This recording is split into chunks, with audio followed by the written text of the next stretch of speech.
مگیر از سرت حجاب با آن بسا قشنگی، حجابت باشد چو دل درون آن تو ننگی.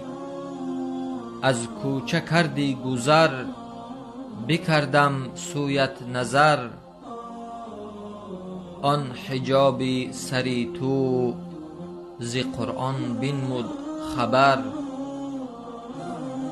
رفتم خانه شتابان به دست گرفتم قرآن، رسیدم به این آیت اقرأ یعنی که بخوان.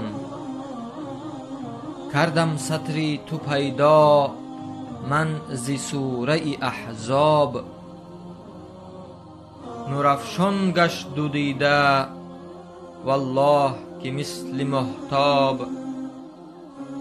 ز آیت 59 می آمد بوی گلاب، زیرا در آن به زنها امر است که کند حجاب. و هم در سوره نور در آیت 31 طرز بستن حجاب فهمانده است یک یک.